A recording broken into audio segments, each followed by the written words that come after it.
Bonsoir à tous, merci d'être là, particulièrement donc Quentin, Laure, Lou.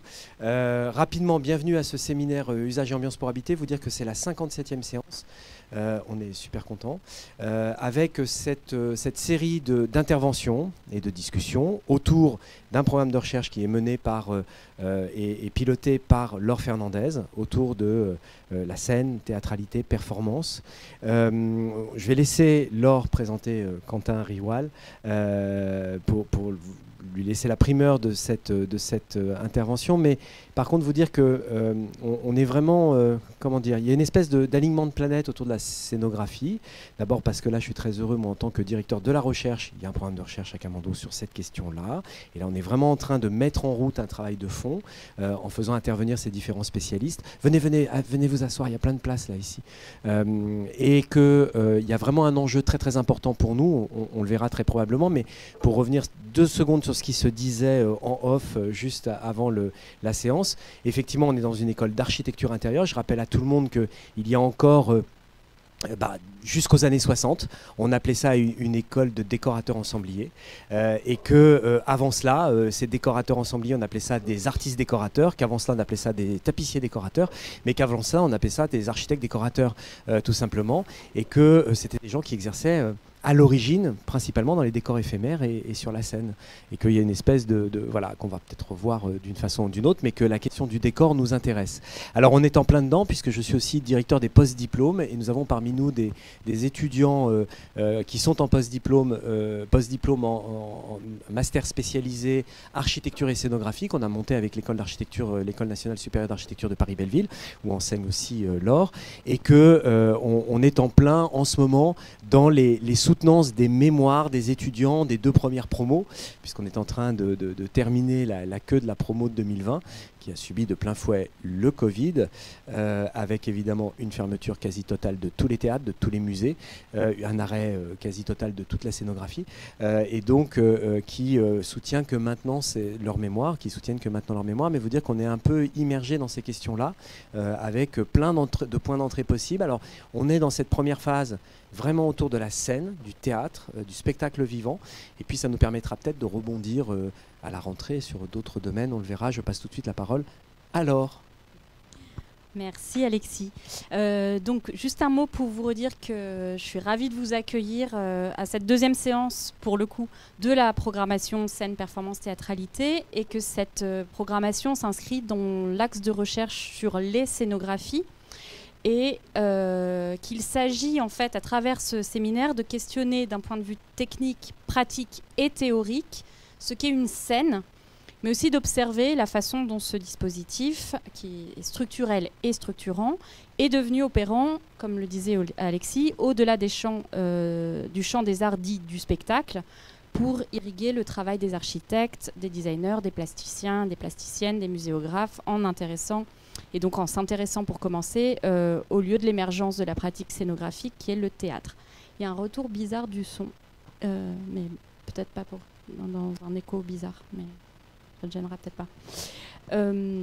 Alors je profite aussi de cette introduction pour redire aux étudiantes et étudiants de Camando et de Belleville que ce programme est en début de travail et que l'idée serait de composer petit à petit un groupe de réflexion aussi pour le faire évoluer, et que donc il ne faut pas hésiter à me contacter si ça vous intéresse, et que je propose d'instaurer notamment à chaque séance une ou un répondant, c'est-à-dire quelqu'un qui se sera plongé au préalable dans le travail de l'intervenante ou de l'intervenant, et pourra relancer la discussion dans le temps d'échange. Et donc lors de notre première séance en compagnie du metteur en scène Raphaël Patou, dont vous pouvez voir la retranscription en ligne sur le site de Camando, Lou Delépine, qui est diplômé de l'école Camando en 2021, avait joué ce rôle.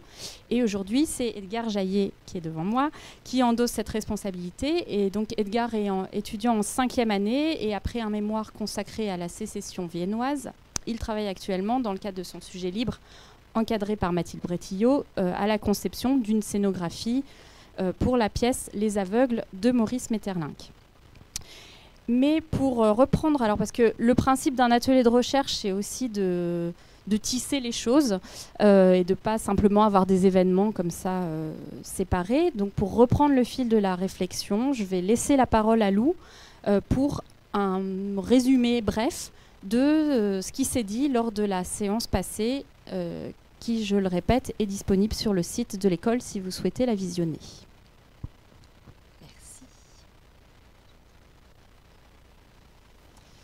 Donc, lors de la séance d'ouverture intitulée « Un espace pour jouer », nous avons rencontré Raphaël Patou, un auteur, metteur en scène, pédagogue et artiste associé du théâtre de la Cité internationale. Et à travers la présentation de ses inspirations, de ses méthodes de travail et particulièrement deux de ses derniers spectacles, Cita Nuova et Bâtir, il nous a fait découvrir une approche de la scénographie comme étant un socle de jeu pour les interprètes. Merci beaucoup Alexis. La scénographie comme un espace de jeu avant d'être un espace de signification, un espace qui peut nourrir et induire le geste et le parcours des comédiens et comédiennes. Il a abordé le geste scénographique comme l'espace creux qui doit permettre l'expression du poème, pour reprendre ces mots. C'est un dispositif de la parole, un espace des possibles, un espace pour permettre. Pour la scénographie de ces spectacles, dans sa réflexion avec Géraldine Trubert, la réflexion avec Géraldine Trubert tendait vers la création d'une véritable boîte à outils et non d'une image finale. Cette boîte à outils, ce kit d'espace, est arrivé non pas en fin, mais en amont de la création du spectacle. Ce qui lui a permis de vivre cette scénographie, de continuer à la faire évoluer en même temps que le spectacle et de rester à l'endroit du processus et du travail en cours. Cette rencontre a fortement résonné dans le contexte où elle a eu lieu, c'est-à-dire qu'à Mondo, puisque dans notre pratique en tant qu'étudiants, jeunes diplômés, praticiens, chercheurs, elle nous a permis de poser sous un nouvel angle la question de la place de l'espace et des objets dans nos parcours de vie, que ce soit sur scène ou dans l'espace public et encore dans l'espace privé. Merci Lou. Et donc aujourd'hui, j'ai le plaisir de vous présenter Quentin Riwal. Quentin est depuis 2019 docteur en études théâtrales. Sa thèse de doctorat, qui était dirigée par Jean-Louis Besson à l'Université Paris-Nanterre, avait pour titre « Faire des corps, cas de la première carrière scénique des œuvres théâtrales de Maurice Maeterlinck », donc plutôt 19e siècle, mais avec des résonances aussi avec des metteurs en scène qui nous sont plus contemporains. Quentin est membre de l'unité de recherche Histoire des arts et des représentations de l'Université Paris-Nanterre. Il est membre associé de l'unité de recherche Sacre et membre du comité scientifique et éditorial de la revue Agone, qui est une revue en ligne de l'École nationale supérieure de Lyon où vous pouvez consulter des dossiers tout à fait intéressants autour des arts du spectacle. Et Quentin est actuellement chargé de cours en histoire de la scénographie à l'École nationale supérieure des arts décoratifs de Paris. Ses recherches se concentrent sur la socio-esthétique du décor et de la scénographie du 19e siècle à l'éco-scénographie contemporaine. Et parmi les principales figures artistiques étudiées dans ses travaux se retrouvent Maurice Maeterlinck, Georgette Leblanc, Marguerite Duras et Claude Régis. Et Quentin nous propose aujourd'hui une intervention intitulée « Scénographia, décoration, décor, scénographie, par les mots des manières de faire décor », lors de laquelle il nous proposera d'examiner la pertinence et la qualité opératoire de ce concept de scénographie. Et je te laisse la parole, Quentin.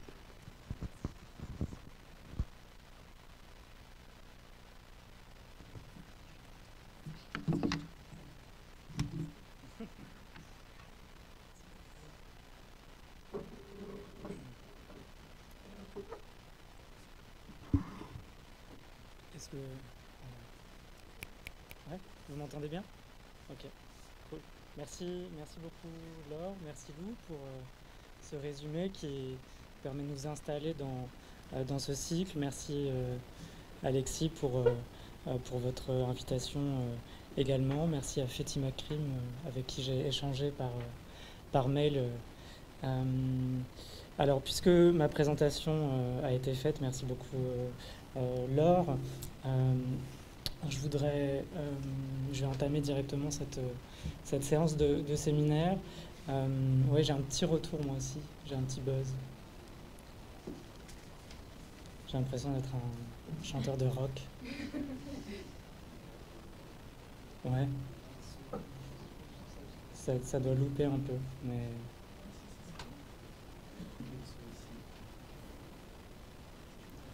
Ici, est-ce que c'est mieux? Non, ça résonne un peu, mais ça va nous hypnotiser.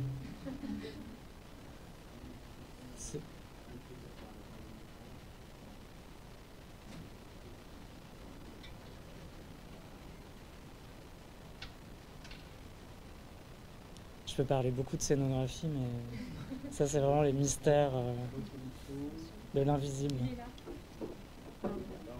Sinon...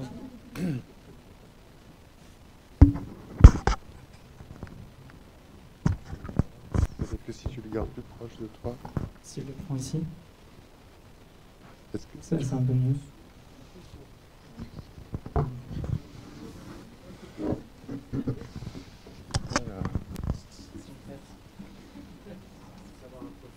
Ouais, non, mais voilà. Sinon je parle. Moi c'est pour la retranscription. C'est bon là? Manière de gagner du temps.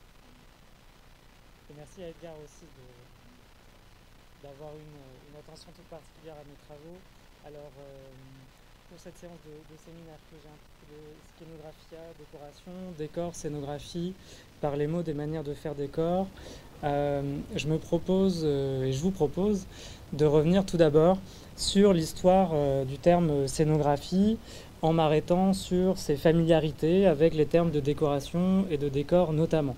Alors pris dans un spectre, dans un champ très spécifique qui est celui du spectacle vivant et plus précisément du spectacle vivant occidental européen. Dans un deuxième temps, je tenterai de dépasser cette seule définition sémantique, historique de la scénographie, et pour cela je partirai de l'hypothèse que l'histoire d'un mot est insuffisante pour faire l'histoire de la pratique et du geste scénographique. Et je vous soumettrai enfin un concept que j'ai élaboré dans ma thèse, celui de faire décor. Désolé parce que je vous prends un petit peu en otage gentiment.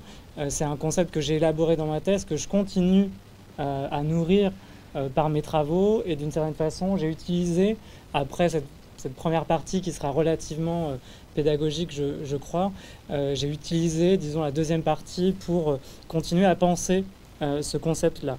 Le concept qui tâche de rendre compte de la puissance de la pensée scénographique et de sa pratique. Évidemment, au terme de l'exposé, voilà, je serais très heureux de pouvoir échanger avec vous, afin de savoir notamment si ces réflexions résonnent dans vos pratiques, et le cas échéant, en quoi.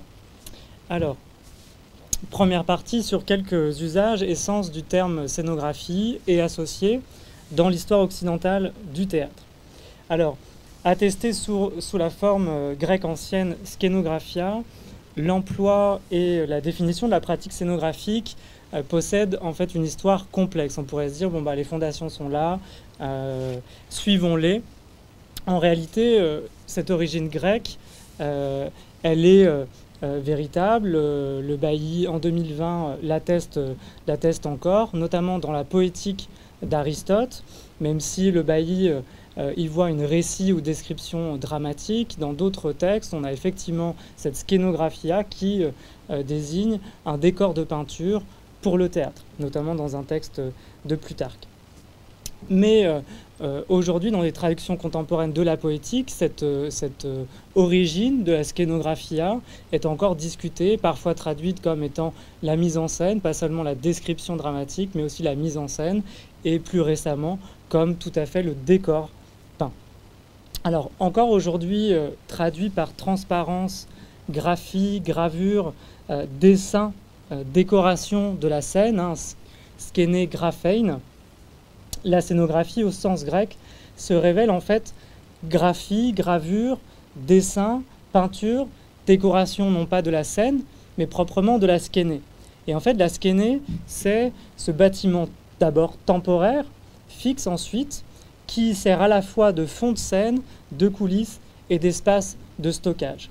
Alors, Vous voyez ici quelques dessins qui ont été réalisés par Myriam Finker pour un chapitre d'ouvrage de Christine Mauduit en 2015. Ce sont des tentatives de représentation de ce qu'avait pu être une des mises en scène d'Ajax, sachant qu'effectivement, à cet endroit-là, on travaille beaucoup avec les traces que l'archéologie et que quelques textes peuvent nous donner. Alors, quelle était concrètement cette skénographia? Eh bien, la première hypothèse, c'est une hypothèse d'accroche en haut de la skénée de toiles peintes. Vous les voyez un petit peu ici avec ce liseré orange qui en fait consiste en une toile peinte accrochée que l'on va décrocher pour venir se plaquer contre le mur de la skénée. Voilà une hypothèse de ce que pouvait être la skénographia. Elle pouvait être aussi appliquée à des éléments mobiles qu'on appelle les équiclèmes, qui sont ces plateformes mobiles utilisées pour l'apparition d'un personnage qui a été tué en dehors de la vision des spectateurs. Et enfin, une autre application de cette skénographia, eh bien, c'est celle pour ce qu'on appelle des périactes, ces structures rotatives en forme de prisme qui permettent une rotation relativement rapide des décors peints. Alors, l'histoire du mot est complexe, je le disais, aussi parce que son usage théâtral eh bien, semble avoir disparu pendant plusieurs siècles. Au moins, cet usage est-il suffisamment modeste pour que l'on en trouve à l'heure actuelle que très peu de traces. Alors si on piste les termes familiers, en faisant un panorama historique express des théâtralités occidentales, on peut dire ceci. Si on se positionne dans la théâtralité latine, on verra que cette théâtralité latine, elle se caractérise comme un théâtre extrêmement musical, qui se donne dans des lieux principalement faits pour entendre plutôt que pour voir. Et à cette époque, on retrouve effectivement des usages du terme scaenographia en latin, mais dans un sens plus architectural, et j'y reviendrai parce qu'on le retrouve au XVIIIe siècle. Alors, scaenographia donc. Dans la théâtralité médiévale, cette théâtralité médiévale, elle se caractérise par l'absence du lieu théâtral, étonnamment. Mais en revanche, cette absence du lieu théâtral, elle laisse place à une multiplicité des espaces théâtraux, des formes décoratives, avec des cas de décors uniques, des cas de décors simultanés, décors uniques notamment sur des scènes de type échafaud et décors simultanés sur des scènes de type ourdement. Cette théâtralité médiévale-là, elle se caractérise aussi par un artisanat décoratif, technique et pyrotechnique important. Et on parle, pour les scènes temporaires, de ourdement ou d'échafaud, et pour les décorations et machines, de feinte et de secret. A priori, pas d'occurrence du terme de scénographie. Si on passe à la théâtralité baroque, et je prendrai là l'exemple des Corrales de Comedias, pardon pour l'accent, la théâtralité baroque se caractérise en particulier, elle, par le développement de lieux plus ou moins fermés, au sein desquels le public n'est pas encore ordonné en fonction d'un point de vue unique et idéal. Et enfin, une partie de la théâtralité classique se caractérise par des lieux clos, des scènes, des décorations et des machines qui mettent à profit l'art de la perspective, dont l'ouvrage de Nicola Sabatini datant de 1637 est un symptôme pratique pour fabriquer scènes et machines de théâtre. On y parle à l'intérieur de décors, mais c'est bien par cette question de la perspective, que la scénographie reparaît, je vous le disais, au milieu du XVIIIe siècle, dans une notice de l'encyclopédie de Diderot et d'Alembert. Alors je vous propose qu'on lise cette notice, en tout cas le début. Scénographie, en termes de perspective, est la représentation d'un corps en perspective sur un plan, c'est-à-dire la représentation de ce corps dans toutes ses dimensions, tel qu'il paraît à l'œil.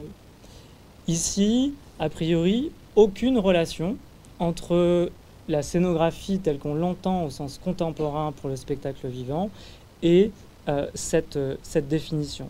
Et en fait, cette définition, elle est celle héritée de la version latine du terme de scénographie la Scaenographia, qui avait déjà ce sens, notamment dans le De Architectura de Vitruve. Alors, dans l'encyclopédie, donc au XVIIIe siècle, ce qui reste le plus proche de la scénographie pour nous, c'est ce qui se dit dans la notice décoration, qu'on ne va pas lire en entier, mais dont vous pouvez voir l'épaisseur.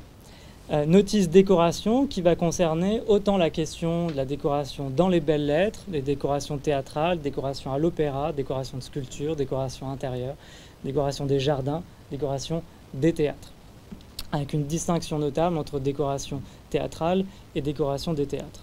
L'autre notice qui se rapproche le plus de la conception contemporaine de la scénographie, c'est la notice scène. Alors, s'ensuit tout au long du XIXe siècle ce que j'ai récemment appelé un hyperdynamisme définitionnel. Alors, c'est un peu un hyperdynamisme définitionnel, c'est-à-dire une très grande activité autour de la définition du décor et de la décoration. Et cette idée-là, je l'ai développée dans un article intitulé « De la décoration au décor, préhistoire de la scénographie dans les dictionnaires du XIXe siècle », dans le dernier numéro de la revue d'historiographie du théâtre.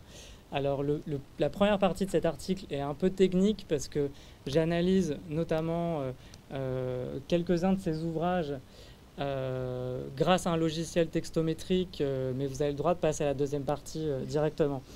Et je vais essayer de toute façon de vous résumer les conséquences de cet hyperdynamisme définitionnel. En fait, dans cet article, j'interroge les usages et définitions des termes de décoration et de décor au XIXe siècle à partir d'un corpus de dictionnaires et d'encyclopédies. Ne serait-ce que par ces quelques exemples, vous pouvez remarquer que par exemple en 1826, il n'y a aucune entrée de décor et de décoration, alors même qu'elles étaient traitées dans un précédent dictionnaire, le Harel. Dans le dictionnaire des coulisses, là on a une notice, une entrée décor au pluriel qui ne présente pas la question de la décoration. Et puis, ce que je soutiens dans cet article, c'est que, et vous pouvez le deviner, c'est que le dictionnaire de Pougin de 1885 constitue une forme de tournant dans la pensée théorique de la décoration et du décor. Et je suis parvenu notamment à cette conclusion que vis-à-vis des autres volumes du corpus, ce dictionnaire-là, écrit par l'homme de lettres et critique Arthur Pougin, qui date de 1885, représente bien un tournant. Alors qu'est-ce qu'on remarque? C'est que la définition décor-décoration est relativement raffinée.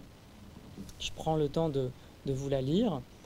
Bien que tous deux se tiennent de fort près, et on remarquera malgré tout que ce ne sont pas deux entrées différentes, mais une entrée pour deux termes, qui illustre assez bien d'ailleurs la première phrase, bien que tous deux se tiennent de fort près. On ne doit pas confondre d'une façon absolue le décor et la décoration. Donc cette entrée, cette notice, déjà, elle nous renseigne sur le fait qu'il y a une confusion manifeste au XIXe siècle dans l'usage des deux termes. Tout ce qui est ferme, châssis, rideau, donc ferme, vous voyez sans doute hein, cet élément de construction, ce bâti décoratif.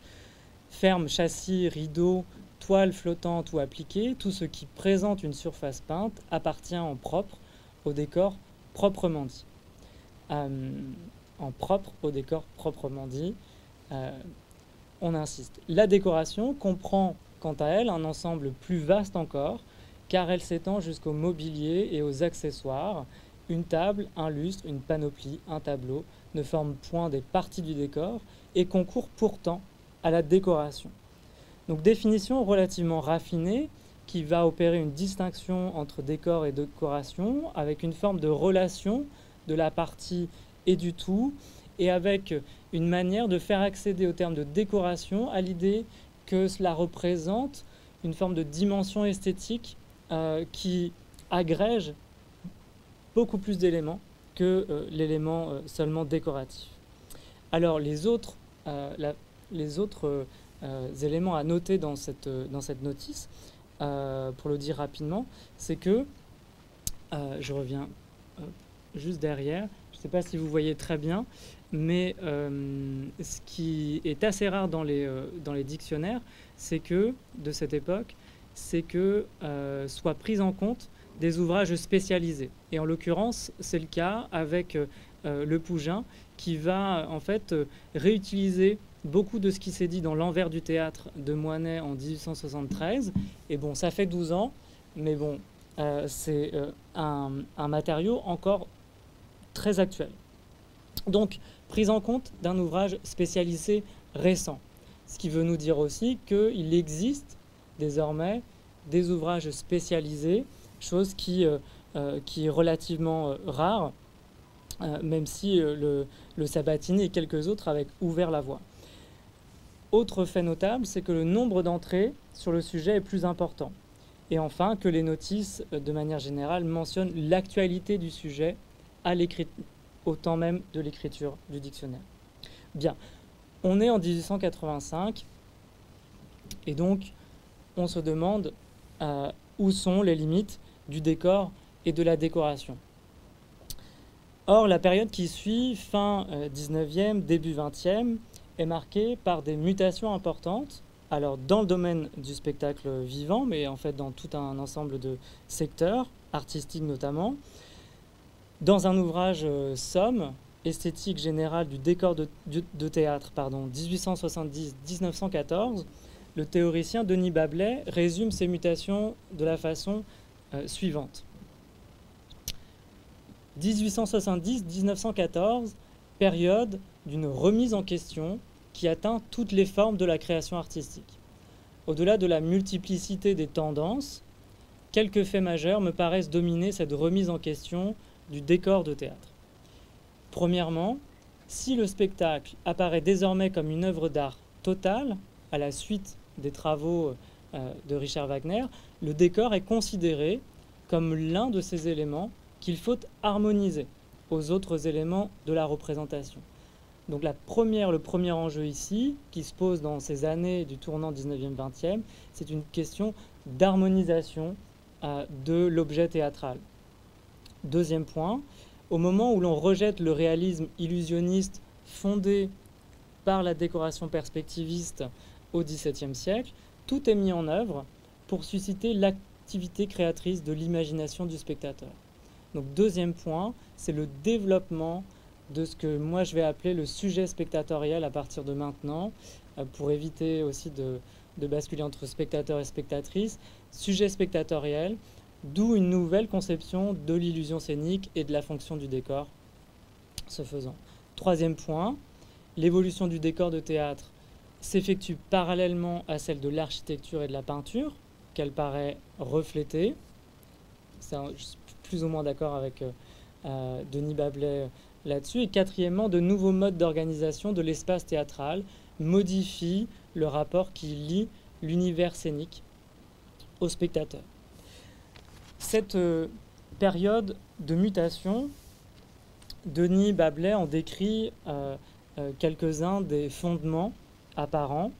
Ces fondements, ce sont ceux d'un art scénico-décoratif, pourrait-on dire, qui va par exemple travailler le devenir architecture de la décoration. Je vous donne deux exemples. Celui d'Adolphe Appia, notamment dans les travaux qu'il réalise à Elra ou pour Émile-Jacques Dalcroze. Mais on pourrait aussi parler de ces espaces rythmiques antérieurs. Deuxième exemple, c'est cette scénographie, cette pré-scénographie, mais ce devenir architecture qui est travaillé dans le décor par Louis Jouvet et Jacques Copeau, dont un célèbre mot nous rappelle l'ambition de renoncer à l'idée de décor. Et je pourrais vous citer un autre exemple qui est celui de Edward Gordon Craig, qui va par exemple travailler à la spectacularisation des marches. Il va travailler un drame qui va s'appeler The Steps. Et l'idée, c'est de faire en sorte que tout le spectacle tienne sur une forme de spectacularité propre des marches représentées, avec un travail très important de la lumière.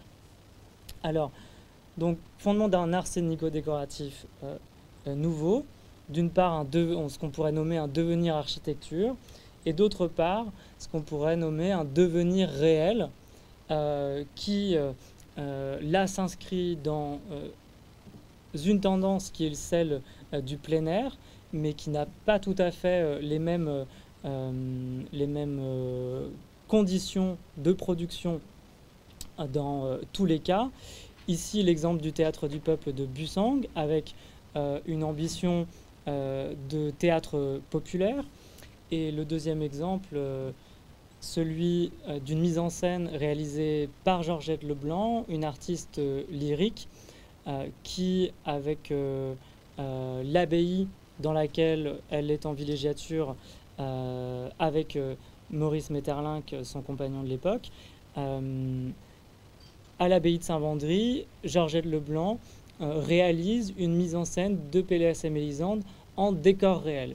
Et en fait, si l'on observe assez méthodiquement la période fin 19e, début 20e, on se rend compte que notamment grâce au théâtre de société et grâce au théâtre populaire, mais aussi dans d'autres cas de fêtes et d'événements, il y a une tendance du plein air qui pose question à la décorativité traditionnelle, construite, illusionniste. Alors, pourquoi donc, avec tout cela, en arrive-t-on de nouveau à la scénographie après la Seconde Guerre mondiale?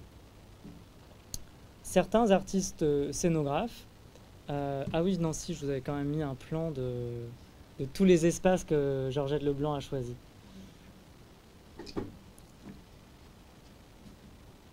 Pourquoi en arrive-t-on à la scénographie de nouveau? Bon, d'une part, parce que cette définition du décor et de la décoration est torpillée. Mais pourquoi? Alors, certains artistes scénographes, comme Joseph Svoboda, voient dans le terme de scénographie une manière de réévaluer le rôle de l'ancien décorateur. Et pour cela, il fait une sorte d'analyse des différents termes qui sont utilisés dans les pays européens. Je cite: en jetant un coup d'œil autour de nous, nous devons constater que la participation du décorateur de théâtre à une mise en scène était désignée par différents mots. Les Allemands, et suivant leur exemple, nous aussi, disaient décor scénique, Ausstattung. Dans les pays anglo-saxons, c'était le stage design. Les Français se servaient de décoration. En résumé, tous ces termes condamnaient la collaboration du décorateur. Ils la réduisent au fait d'encadrer tout simplement une mise en scène, ne désignant pas du tout sa participation éventuelle à une co-création de la pièce. Mais si nous observons de plus près les expériences et l'histoire du théâtre italien et ses décorateurs, par exemple Serlio, Palladio et Gali Bibigna, nous nous apercevons qu'ils étaient eux-mêmes les co-créateurs des actions théâtrales, que sans eux, une pièce n'aurait pu se dérouler comme elle se déroulait, dans toute sa force expressive et toute sa signification. Sans leur miracle, écrit-il, le théâtre italien n'aurait pas été ce qu'il était. C'est pourquoi j'ai commencé à me servir du mot scénographie. Ce terme me semble plus vaste, plus précis et contenir davantage de sens. Alors, cette citation doit retenir notre attention sur 4 points d'après moi. Les 3 premiers. D'une part, il faut noter que pour la première fois dans mon exposé, il est question ici de la manière dont un praticien désigne sa propre pratique. Alors que nous n'avons eu affaire jusqu'à maintenant qu'à des textes émanant d'hommes de lettres, de philosophes, de poéticiens. D'autre part, il est important de noter que notre recherche sémantique, je l'ai annoncé, mais elle est aussi révélée ici, est une recherche européocentrée et principalement franco-centrée. Enfin, si on va au cœur de la citation, ce qu'il faut retenir, c'est bien sûr l'enjeu de co-création qui apparaît comme étant primordial. Et donc, l'enjeu de positionnement de l'ex-décorateur du scénographe dans la collaboration artistique. Et c'est cet enjeu de co-création qui gouverne ici le choix sémantique qui est fait. Alors, le dernier point, le quatrième, il se focalise sur cette conclusion de Svoboda. Ce terme, écrit-il, me semble plus vaste, plus précis, et contenir davantage de sens. Alors qu'un mot soit tout à la fois plus vaste et plus précis peut apparaître paradoxal. Et pour interroger ce paradoxe, il me paraît désormais nécessaire de quitter la réflexion sur le mot scénographie d'un point de vue historique. Parce que réfléchir à l'histoire des mots est sans aucun doute utile, mais comme David Graeber en fait l'hypothèse dans La démocratie aux marges, il peut être trompeur de limiter l'histoire d'une pratique à l'histoire de la verbalisation de cette pratique. Et lui pose cette question à l'utilisation du terme démocratie. Je le cite, « Il me semble qu'il y a une raison pour laquelle l'attrait exercé par le terme démocratie reste indéfectible. En dépit du fait que les dictateurs et les démagogues en font souvent un usage abusif, pour la plupart des gens, la démocratie est toujours identifiée à la prise en charge collective par les personnes ordinaires de leurs propres affaires. Je défendrai, sans raison particulière, du moins sans raison proprement scientifique, dans la mesure où ce sont des raisons morales et politiques qui sont en jeu, je défendrai l'idée selon laquelle l'histoire de la démocratie ne doit pas être traitée comme la simple histoire du mot « démocratie ». Si la démocratie relève avant tout de la prise en charge de leurs propres affaires par des communautés humaines dans le cadre d'un processus ouvert et relativement égalitaire de discussion publique, alors il n'y a aucune raison de considérer que les formes de prise de décision égalitaire des communautés rurales d'Afrique ou au Brésil mériteraient moins d'être désignées sous ce terme que les systèmes constitutionnels qui régissent la plupart des États-nations aujourd'hui. Peut-être même le mériterait-elle davantage. Alors ce que souligne David Graeber est pour moi fondamental, à savoir que ce n'est pas parce qu'une pratique n'est pas nommée qu'elle n'existe pas. Cette apparente évidence suppose toutefois une déconstruction, qui est souvent une décolonisation de nos conceptualisations. Cette déconstruction, elle nous invite tout à la fois à être prudents dans la façon de considérer la relation qu'entretiennent un mot et la pratique que ce mot désigne, à être libre de penser une application possible de mots sur des pratiques qui ne sont pas nommées comme telles, et c'est ce que je vais faire dans la deuxième partie. Et l'enjeu, au fond, c'est de s'assurer que l'application d'un mot n'empêche pas de considérer des pratiques non transmises par les mots. C'est l'enjeu de la question démocratique chez David Graeber. Et l'enjeu est aussi de s'assurer que l'usage d'un mot soit ouvert à sa contestation dans la pratique, puisque la relation du mot à la pratique est pour partie accidentelle. Alors, pourquoi j'en passe par là? Parce que la nature particulièrement éphémère et circonstancielle de l'exercice scénographique, notamment dans cette perspective historique que l'on a traversée, me paraît rendre cette réflexion obligatoire et cruciale. Cruciale aussi parce que jusqu'au XXe siècle, on a très peu de témoignages, comme je vous le disais, très peu de témoignages professionnels sur la décoration qui nous sont parvenus.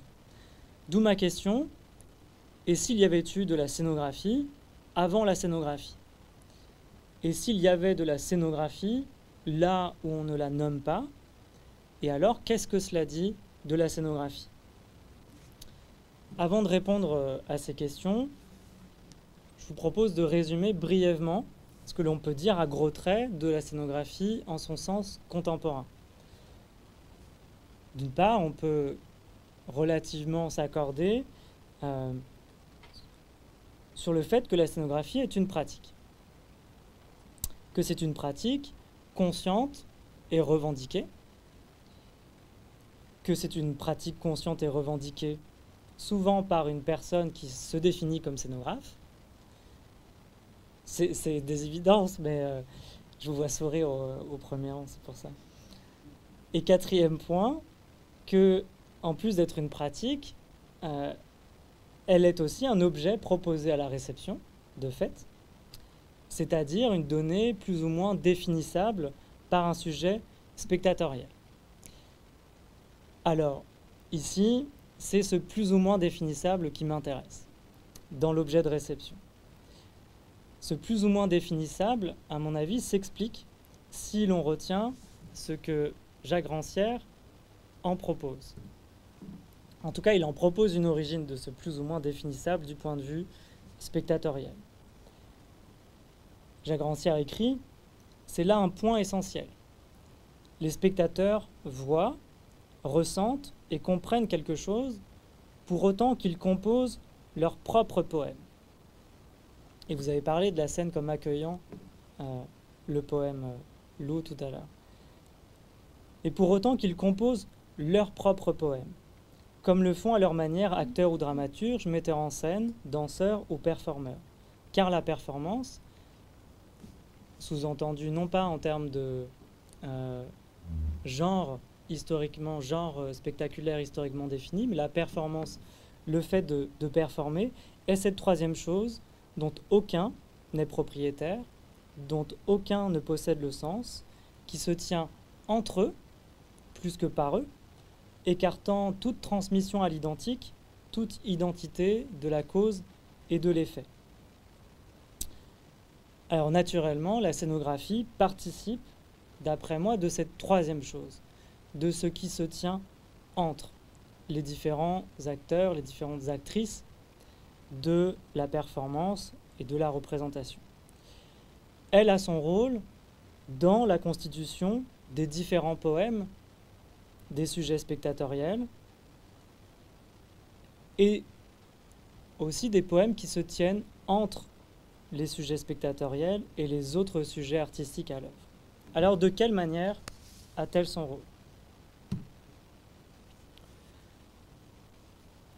Cette troisième chose, cet interstice où la scénographie me paraît avoir particulièrement sa part, il me semble que le théoricien et scénographe Marcel Fredefont en donne un aperçu au tout début de la définition qu'il donnait de la scénographie en 1991.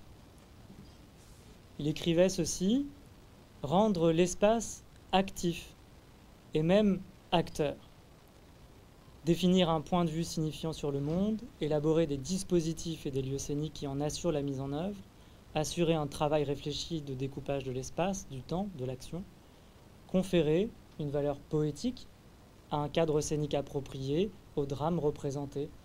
Telles sont les caractéristiques du travail scénographique. » Alors, j'ai fait l'honneur de lire l'ensemble de ce paragraphe, mais vous le devinez avec les caractères en gras. Ce qui m'intéresse, c'est ce rendre l'espace actif et même acteur. En quoi se rendre l'espace actif et même acteur, qui serait la propriété ou l'une des propriétés de la scénographie, aurait sa part dans cette troisième chose dont on parlait. Alors ces mots me semblent nous emmener plus loin dans notre réflexion. Ces mots rendre l'espace actif et même acteur. Ici, dans cette définition, l'espace n'est pas seulement ce qui doit être pensé, ordonné, construit.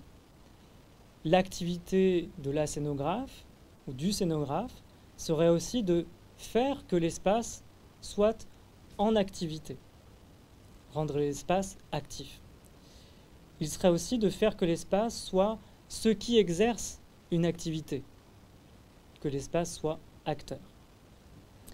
Or, si l'on fait en sorte que l'espace soit en activité, ou que l'espace soit ce qui exerce une activité, j'avance une nouvelle hypothèse, se pourrait-il que, doté d'une activité propre, la scénographie, l'espace, échappe au scénographe?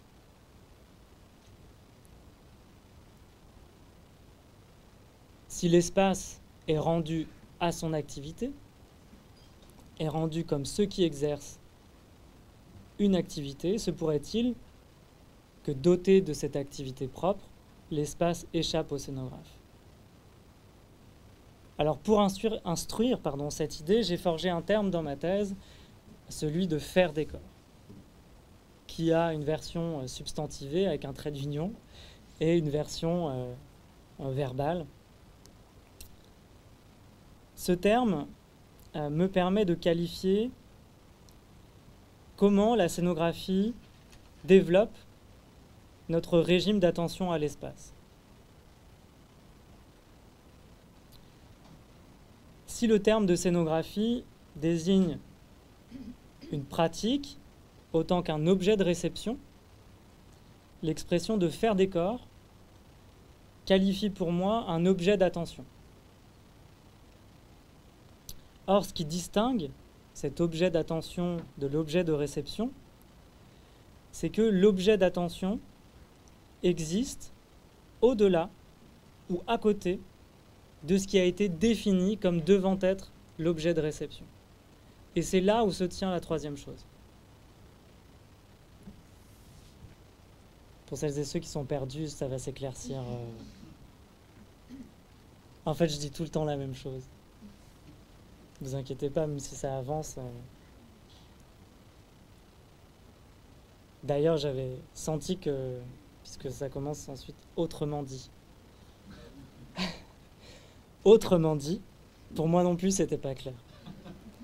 Autrement dit, penser ce qui fait décor me permet de sortir de l'idée que la représentation théâtrale met en place un régime d'attention homogène.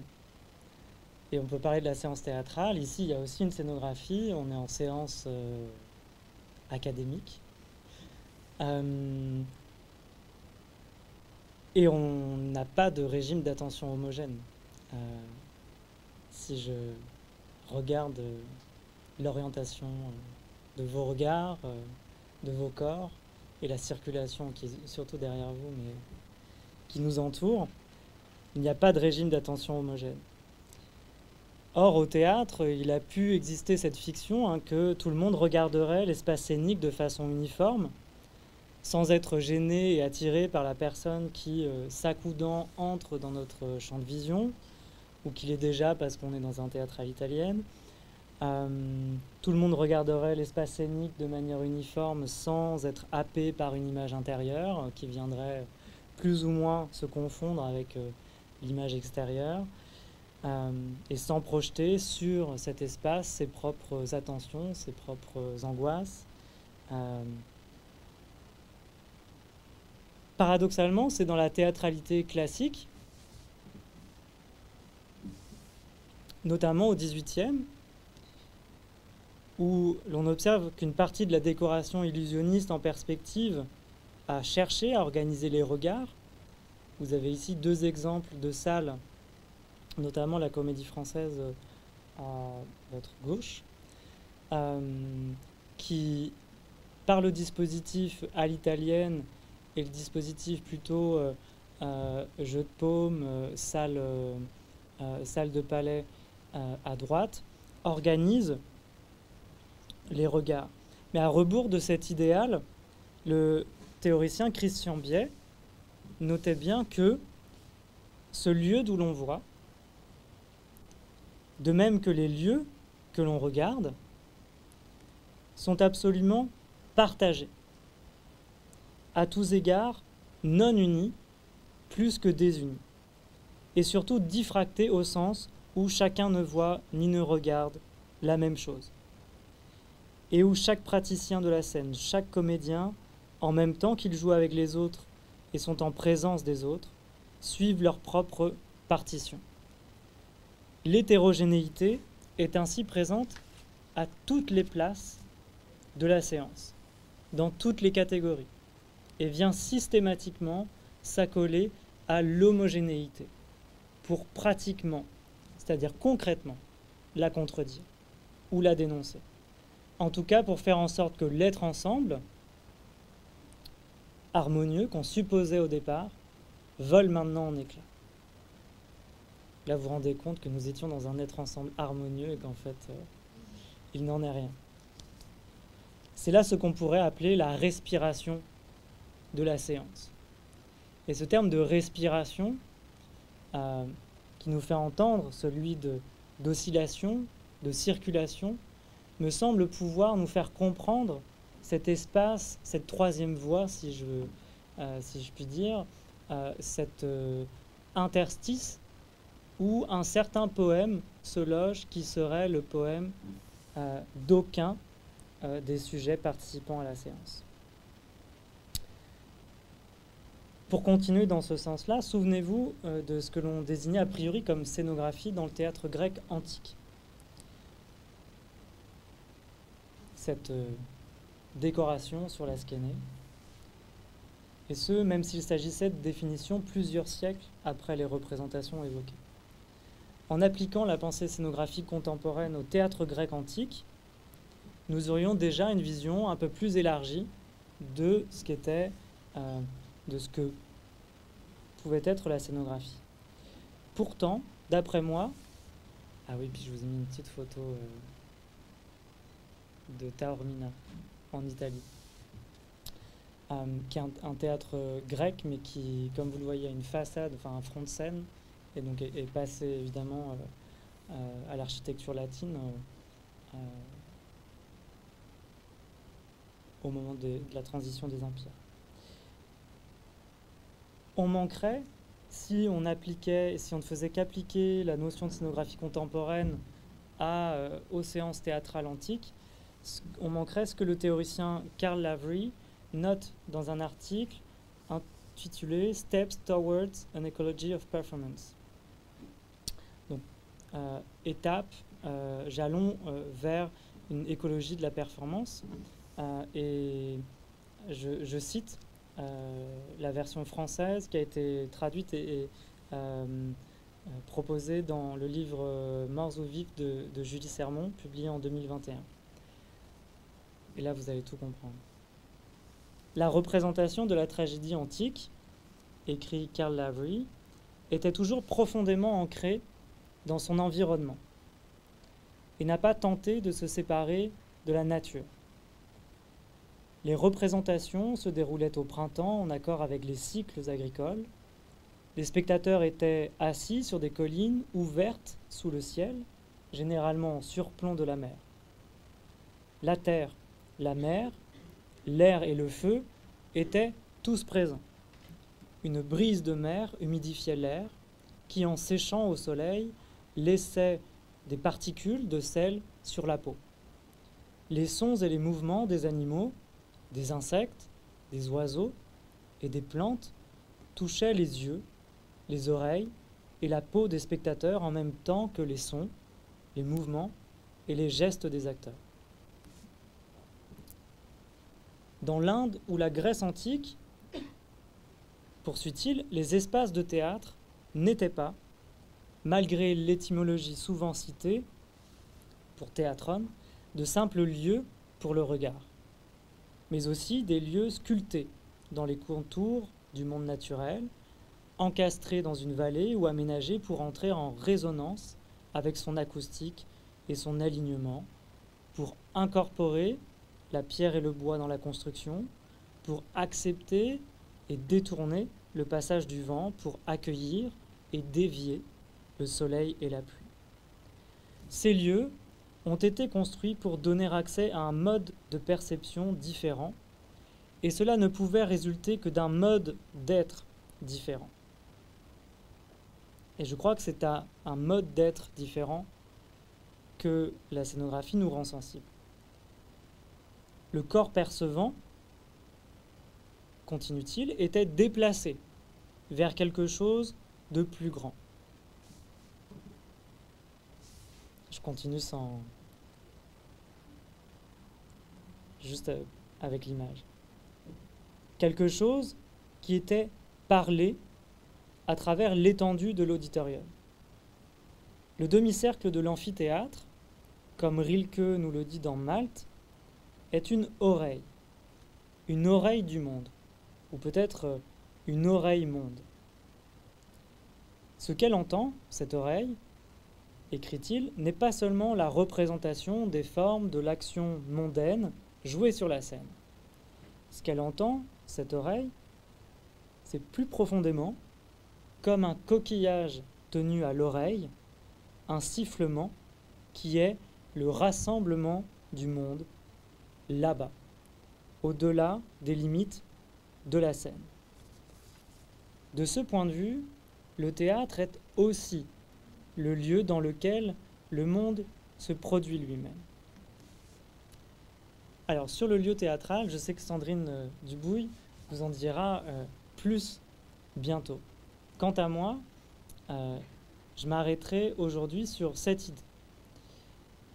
L'idée que si la fonction de la scénographie est de rendre l'espace actif et même acteur, alors sa fonction est peut-être aussi de rendre sensible l'activité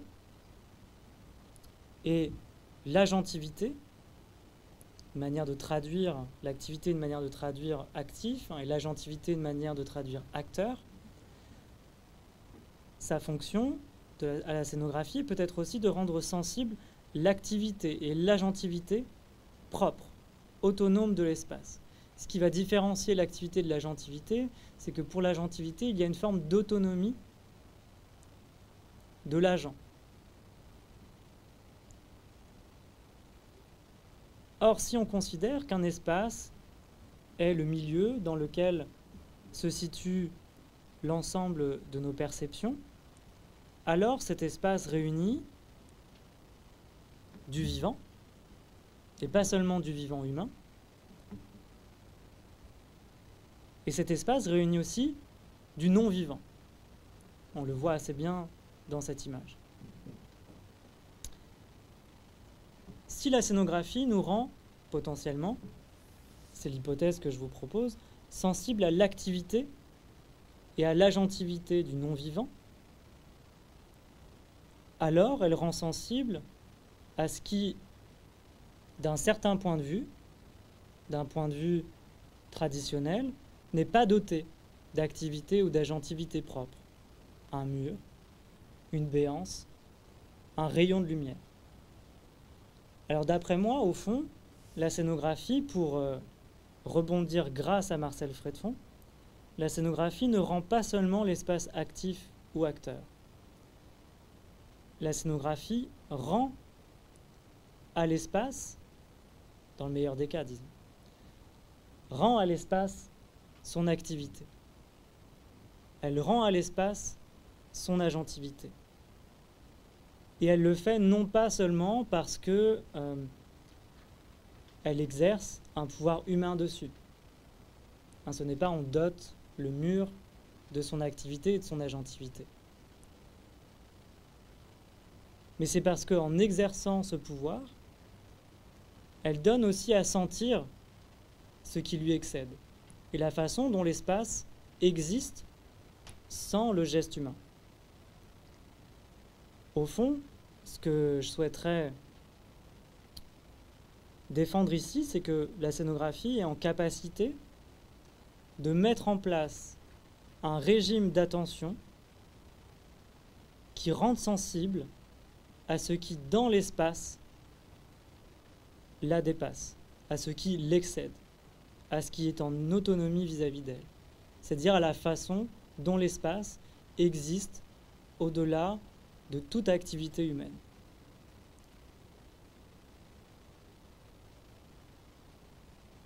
Ce faisant, la scénographie me permet de quitter une séance de théâtre avec la sensation, plus ou moins consciente, de tout ce qui faisait décor, pour moi, en plus de la scénographie, circonscrite comme un ensemble définissable, précis, délivré. Je vais m'arrêter là. Je propose qu'on débatte de ce point sous le regard de l'ETNA. Merci beaucoup pour votre écoute.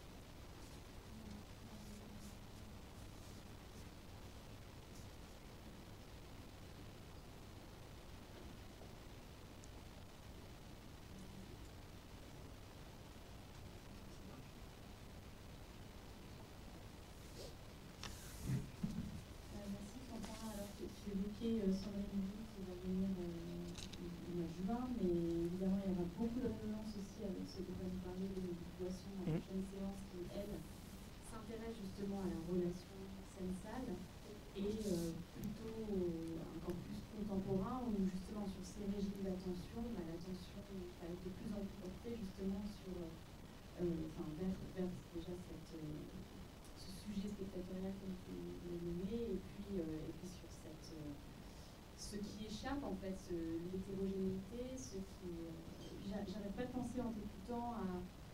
Il y a eu un documentaire sur le metteur en scène italien qui s'appelle Romeo Castellucci, un documentaire qui s'appelle Théâtrone justement, dans lequel est rappelé que Théâtrone, donc l'étymologie du mot théâtre, on a trop souvent réduit à un espace de la vision, le lieu d'où l'on voit, et en fait surtout le lieu où l'on a des visions. Et donc déjà la compréhension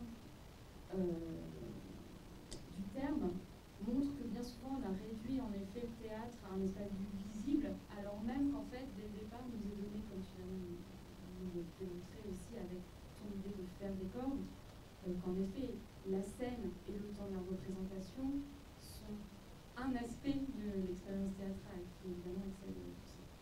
Voilà, je voudrais laisser la parole peut-être aux questions éventuelles parmi nous.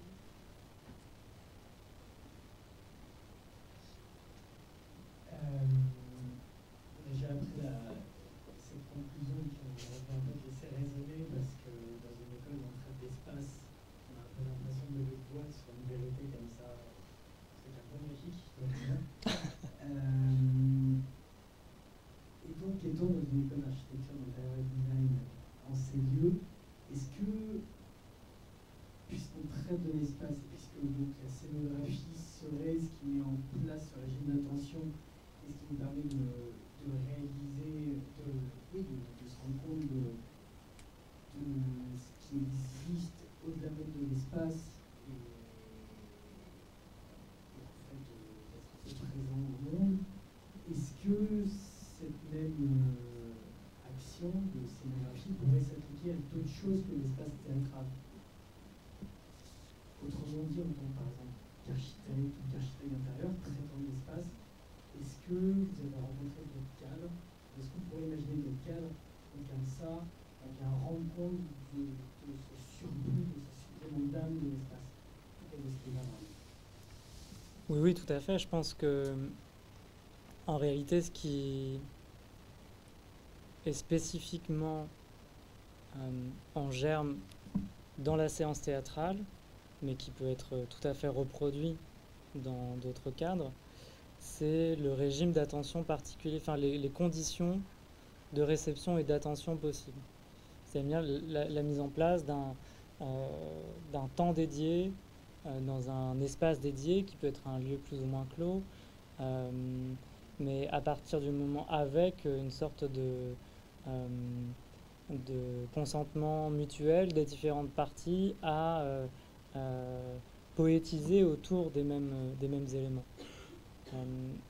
Je crois que ces quelques conditions réunies, il est possible effectivement de faire émerger, et puis ça peut arriver même tout à fait seulement, tout à fait, d'une manière tout à fait individuelle, tout à fait accidentelle.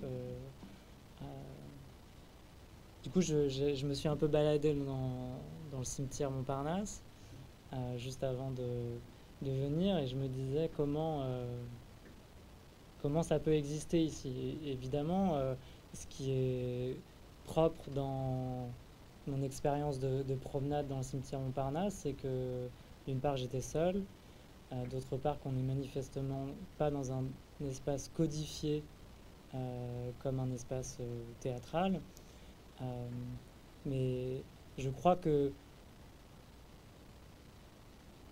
la scénographie, quand elle n'est pas seulement une pratique, elle est aussi, on l'a dit, un objet de réception, mais du coup une pratique de l'attention. Une pratique de l'attention à l'espace, et une pratique de ce fait d'attention à ce qui existe en tant qu'espace sans même que l'humain n'y ait sa part. Ce qui veut dire, d'après moi, que sans doute beaucoup de personnes sont scénographes sans le savoir. Ces personnes-là n'en font pas leur métier, mais est-ce que ça répond à Totalement, votre question? et en même temps, vous disiez que dans le cimetière, par exemple, c'est pas un espace codifié. Finalement, ça l'est aussi, puisque on a des codes qui sont pas des codes du théâtre, mais Oui. un certain nombre de codes de l'ordre du sacré qui nous aident peut-être à trouver là un état. Je ne sais pas si on peut parler d'état scénographique, mais. Oui, absolument. C'est-à-dire qu'il y a un état, il y a une codification. Je disais effectivement pas une codification au sens d'un espace théâtral traditionnel. Je pense que ce serait très mal perçu, alors que, par exemple, on a des pièces comme Variation sur la mort de Jon Fosse qui jouent de cette théâtralité de l'espace du cimetière, d'ailleurs d'après moi très bien retranscrite dans l'une des mises en scène de Patrice Chéreau de ce texte-là. Et au fond, ce qui existe dans cette attention, pour moi, c'est d'une part la complexité de l'espace, la complexité de la pratique de l'espace et de la pensée de l'espace. Sous-entendu que les espaces n'existent pas que quand on en a conscience. Ce qui existe en outre, c'est la façon dont, et là les travaux philosophiques et anthropologiques sur le non-vivant et sur le non-humain sont particulièrement déterminants, c'est que ces espaces-là existent dans des proportions même qui nous sont quasiment inconnues. On a l'impression, parce qu'on sait construire ou parce qu'on sait agencer, que l'on maîtrise l'espace. On le maîtrise effectivement on le maîtrise sans doute de manière fonctionnelle. On le maîtrise sans doute de façon utilitaire. Mais je crois qu'il reste au fond philosophiquement mystérieux.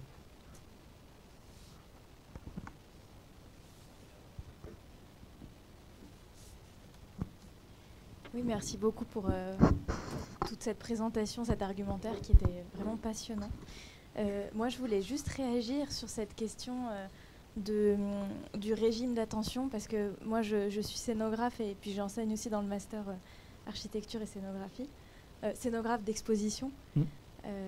Et en fait, ça me faisait penser à plusieurs éléments qui étaient, dans le cas du musée par exemple, toute cette question d'une part du seuil, du franchissement et de tout ce que ça peut, de toutes les formes que ça peut prendre, qu'il s'agisse de s'élever ou de passer à l'horizontale d'un espace de la ville vers l'espace du musée. Et aussi le fait que, en fait, je pense que cette idée de troisième rôle et de jouer de l'interstice est particulièrement vrai aussi dans la scénographie d'exposition, dans le sens où pour signifier un récit ou pour transmettre une histoire à un visiteur, en général, il faut surtout, il ne faut pas tout dire et jouer d'une espèce de charge narrative diffuse qui est un peu dans l'architecture, un peu dans la scénographie au sens du mobilier. Et donc jouer sur ça et particulièrement sur l'hétérogénéité des regards, parce qu'un visiteur de musée va emprunter une trajectoire qui va être la sienne, ne va jamais diriger son attention au même endroit. Et donc voilà, à chaque fois je notais tous ces échos qui sont hyper intéressants. Mais oui, je pense que et puis ça rejoint l'idée que le terme scénographie est lié à la notion de perspective et au fait que c'est des regards multiples dans l'espace du musée, on voit à 360. Enfin, voilà. Ce qui est, ce qu'on peut se représenter quand même dans les salles, pour le dire rapidement, du théâtre classique, qui travaille les décorations en perspective, les décorations illusionnistes. Ce qu'on peut se représenter, c'est quand même que donc on a une position idéale qui sera appelée l'œil du prince.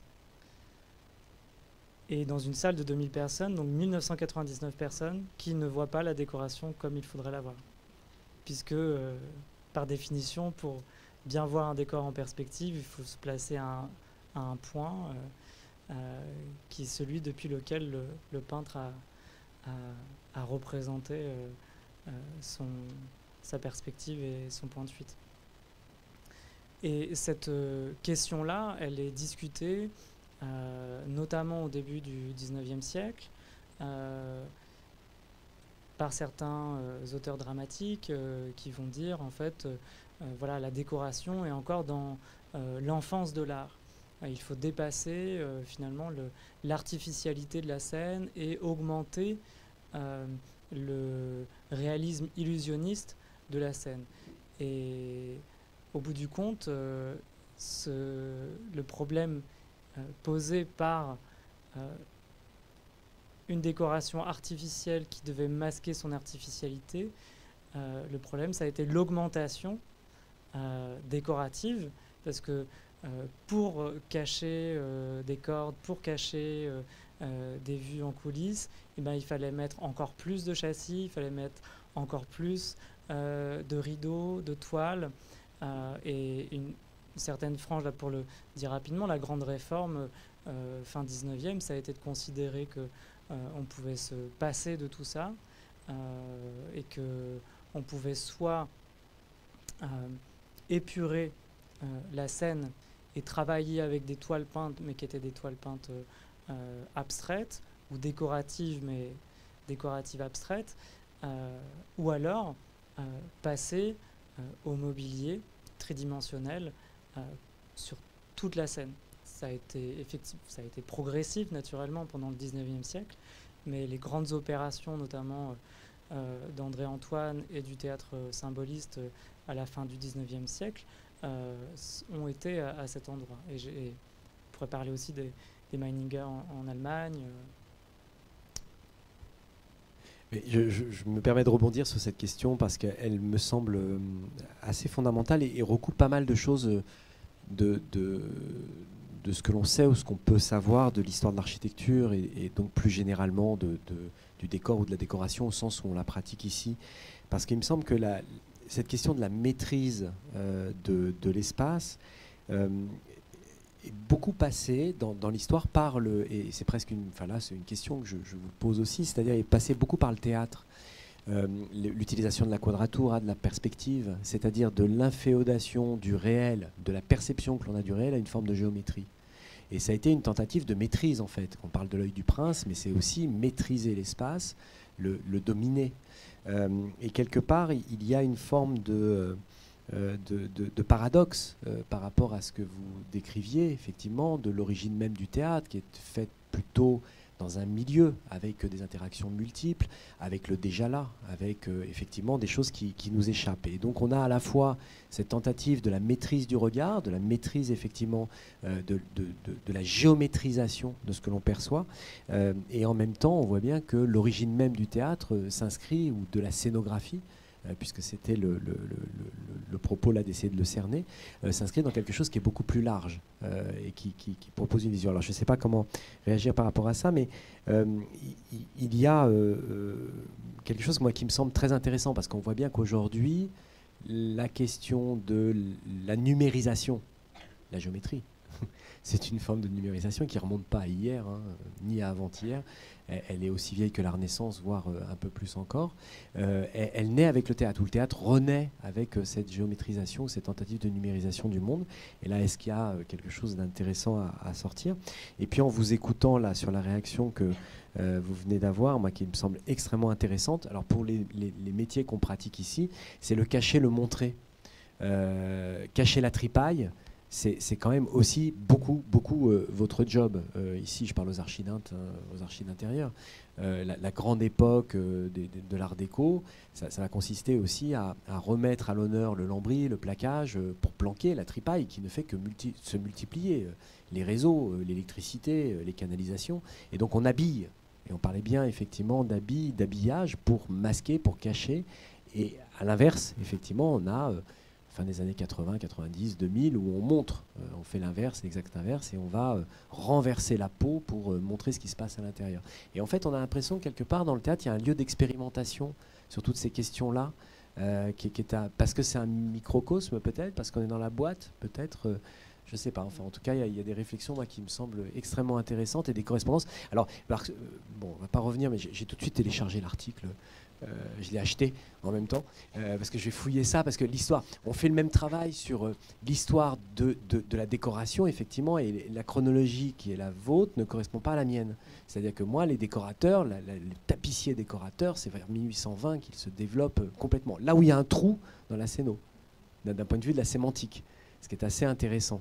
Donc on a un trou et c'est peut-être pas pour rien. Enfin, je vais voir s'il y a des choses, des croisements intéressants. Je reviendrai vous parler. Avec grand plaisir, merci beaucoup. Parce qu'effectivement, avant une spécialisation dans le théâtre, on a des métiers, notamment dans les théâtralités médiévales, qui sont des métiers d'artisanat, dont on va convoquer des artisans, on va les rémunérer pour qu'ils viennent travailler à l'édification des lourdements, des échafauds, à la réalisation des éléments techniques et pyrotechniques. Alors sur la géométrisation, numérisation, comme ça questionne beaucoup le contemporain, je ne sais pas si Laure tu auras plus d'éléments, mais je crois que l'un des points centraux que vous avez souligné à la toute fin, c'est la question du bâtiment fermé. C'est-à-dire qu'effectivement, on a eu tendance à considérer que cette géométrisation du monde, elle apparaît à un moment dans la période humaniste Renaissance, de sorte à configurer le réel sur une échelle qui est l'échelle humaine. Et donc on va rechercher cette application-là dans un bâtiment fermé jusqu'au XVIe siècle. On considère que c'est le bâtiment de Palladio que je vous ai montré tout à l'heure. Le théâtre olympique de Vicenza, qui n'est pas forcément... C'est considéré comme le premier théâtre en bâtiment fermé. Il y en a peut-être eu d'autres, mais on est en 1637, 1585. Et ce bâtiment fermé, effectivement, il va sans doute... il y a une fermeture progressive dans le théâtre baroque, notamment pour des questions financières. À partir du moment où vous allez pouvoir fermer l'espace théâtral, vous allez pouvoir faire payer. Mais ensuite, l'application de la perspective dans les décorations, avec peu à peu l'application de l'architecture à l'italienne, qui est cette architecture en forme de fer à cheval, qui n'est pas complètement stricte, qui a plein de variations, mais constitue une forme d'organisation des regards qui est permise par le bâtiment fermé. Et donc je crois qu'on a là cette homogénéité dont parlait Christian Biais, cet idéal d'homogénéité, d'être ensemble, au moment même, au fond, où l'on sait, le théâtre étant une pratique sociale, notamment courtisane, au moment où l'on sait que les gens font plein d'autres choses pendant la séance théâtrale. L'une des manières que Christian Biais avait de décrire l'expérience spectatorielle de l'époque, c'est par trois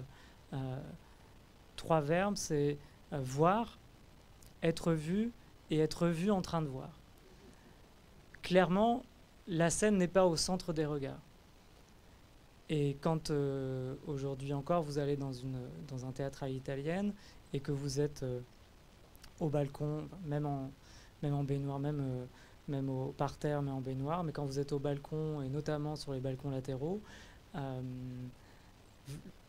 les sièges sont face, pour regarder l'autre côté du balcon, où il y a des questions d'aménagement d'espace, de confort, mais de fait, on a une forme d'architecture un peu aberrante, mais dont la fonction première est d'organiser une micro-société, d'essayer d'organiser la perception sur la scène, mais au fond, eh ben, je crois que c'est au moment où on se rend compte que c'est le plus difficile d'organiser tout ça qu'il est normal de voir apparaître ces codifications. Bon, après, je ne suis pas du tout spécialiste du théâtre du XVIIe et du XVIIIe, mais voilà quelques-unes des pistes. Et sur géométrisation, numérisation, là, je veux bien qu'on en discute, parce que j'aurais beaucoup de mal. C'est une question qui m'est très lointaine. Je voudrais pas faire croire que je pourrais conceptualiser autour du sujet, mais cette question-là, avec la question des relations avec les autres métiers, m'intéresse, donc avec grand plaisir.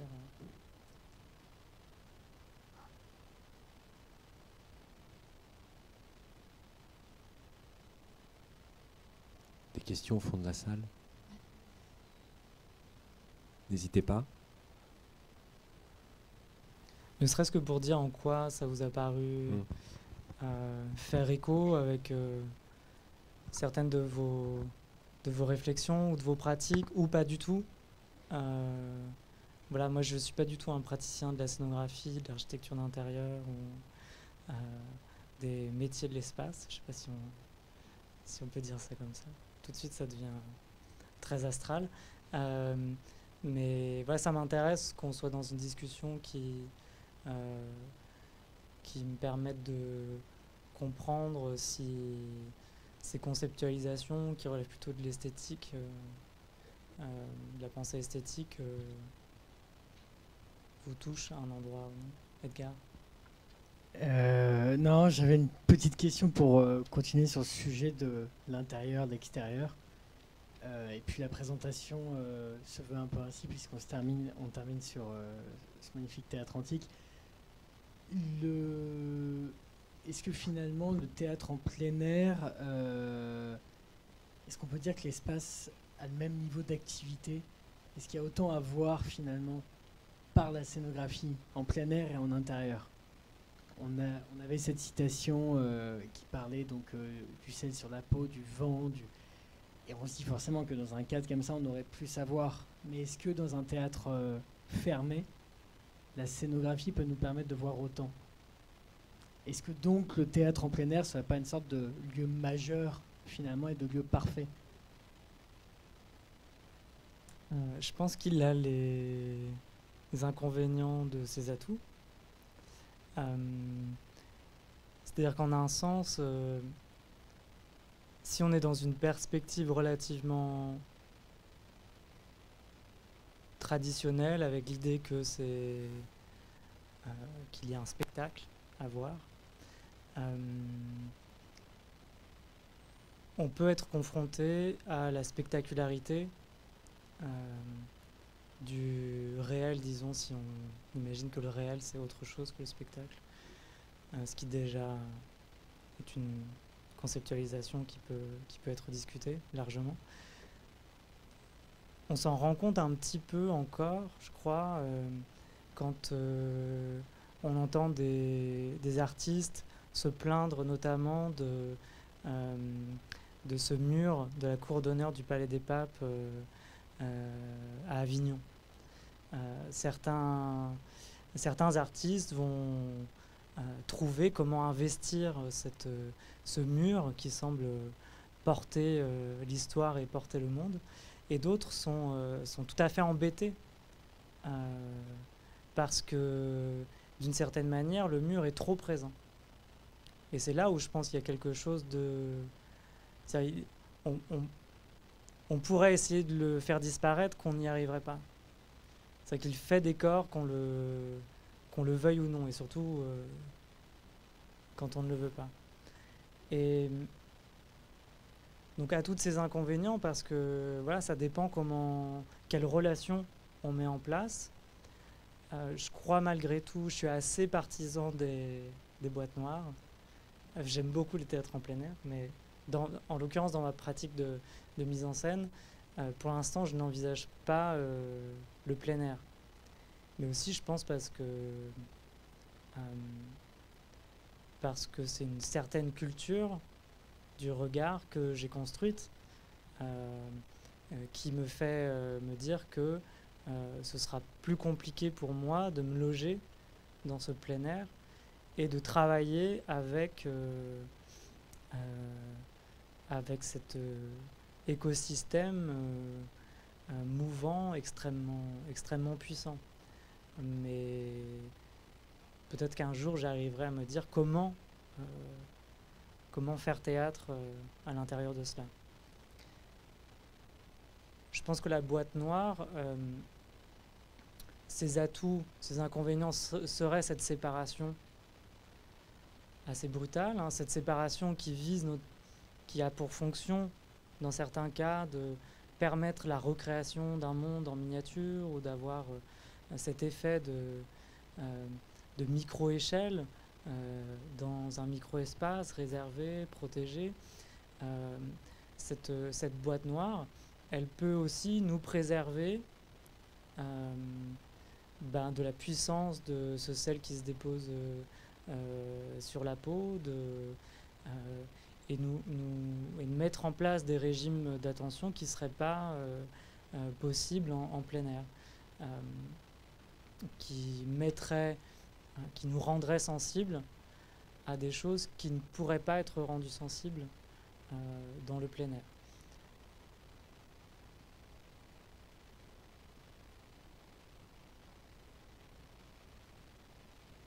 Et je crois que c'est ce qui explique aussi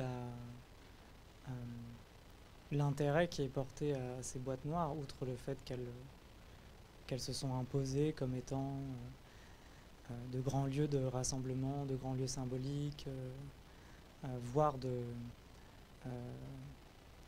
grands lieux de représentation dans tous les sens du terme.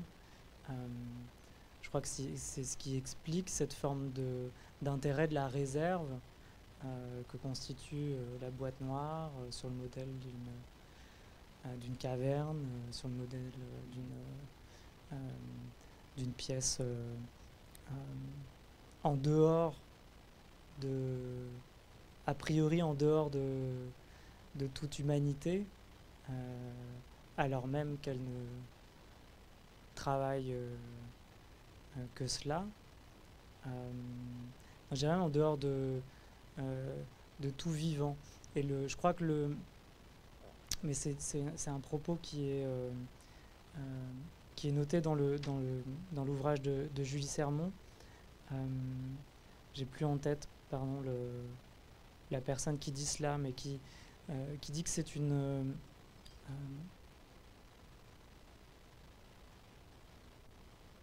j'ai utilisé un terme inapproprié. Pas que c'est une bêtise, ça va, une bêtise. C'est une bêtise de croire qu'un théâtre sans humain n'est pas vivant. Que la pierre ne travaille pas, que le bois ne travaille pas. Et encore, le verbe travailler n'est pas tout à fait juste, mais vous voyez que ce non-vivant-là ne vit pas. Il faudrait presque trouver d'autres verbes pour le décrire. Et donc, peut-être que les boîtes noires, si on les utilisait pour montrer cette activité-là même où on pense qu'il n'y a pas d'activité, ces lieux-là deviennent tout à fait intéressants, je crois.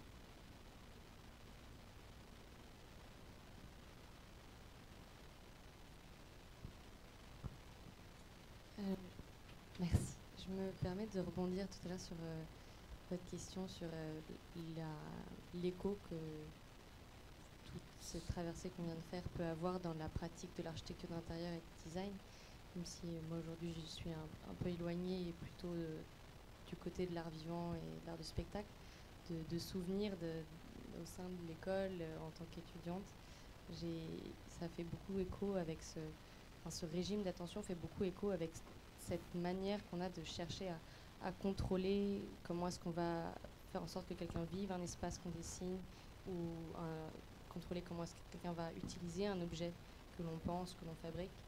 C'est un peu cette idée du régime d'attention idéal de ce 1% de personnes qui utilisera l'objet de la manière attendue et de ces 99 autres pourcents qui en fait l'utiliseront à leur manière et de manière complètement inattendue. Et je trouve que dans ce rapport justement à l'utilisation, le vécu, la sensation, il y a un écho immédiat. Finalement, c'est peut-être pas là où on doit s'attarder, le régime d'attention. Enfin, c'est peut-être pas là que le designer doit se focaliser. C'est peut-être pas l'idéal de chercher le régime d'attention idéal à tout prix. Ça me fait aussi penser que quand on est sur une scène de théâtre ou dans une conférence, regarder une personne fera peut-être en sorte que tout le monde se sente concerné, plus que d'essayer de prendre en compte tout le monde, faire en sorte que tout le monde soit concerné. Voilà, c'était en réponse. Mais du coup, est-ce que ça vous est-ce que ça vous inquiète, ça vous désespère? C'est vrai que l'un des grands enjeux du design, c'est celui de l'utilisateur, et donc comment on se positionne. Je ne sais pas si peut peut-être y avoir une différence entre cet usage idéal et les propriétés connexes qu'on pourrait, les usages connexes qu'on pourrait donner au produit, à l'objet réalisé. Je ne sais pas si c'est... Moi, ça ne me déprime pas du tout, justement.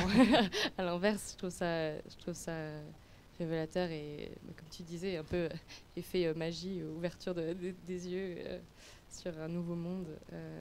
Non, justement, c'est fort de se dire que l'objet, il y aura 1%, il y aura ce prince qui l'utilisera de cette manière-là, mais en fait, on ne le fait pas forcément que pour cette personne, que pour cet œil-là, et qu'il est ouvert et qu'il ne nous appartient plus, qu'il y aura tous ces poèmes entre sujets spectatoriels, sujets artistiques qui se passeront et qu'on ne pourra pas y faire grand-chose.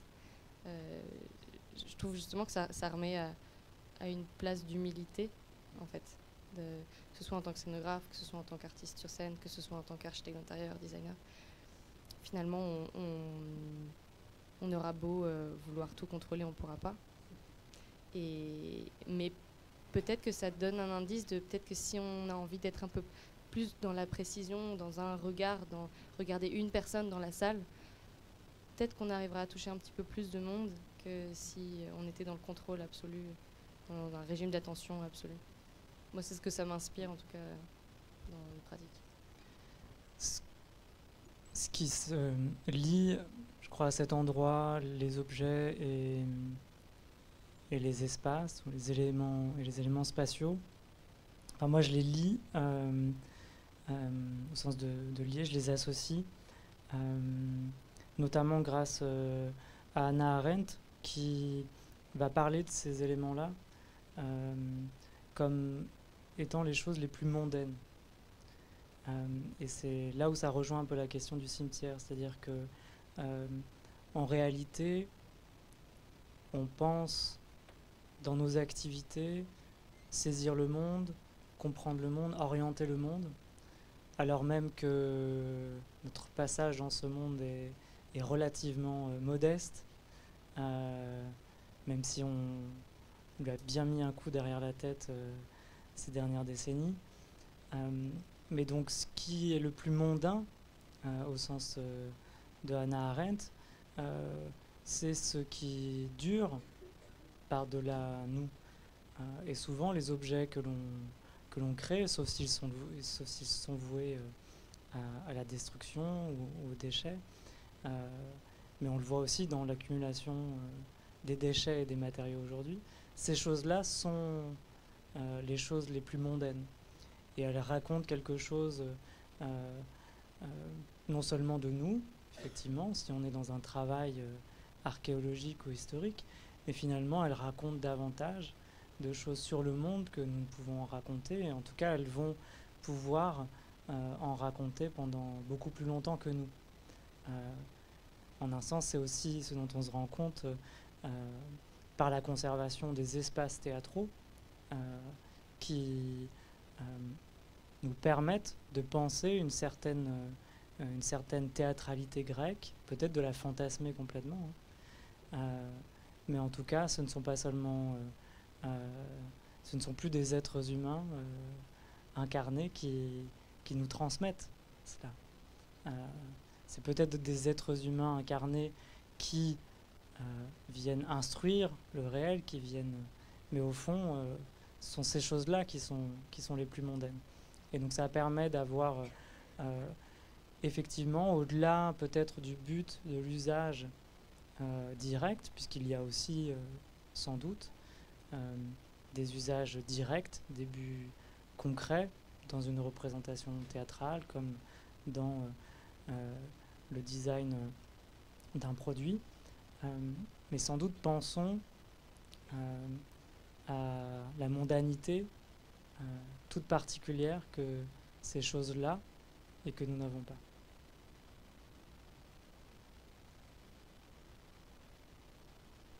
C'est dans la crise de la culture, je crois.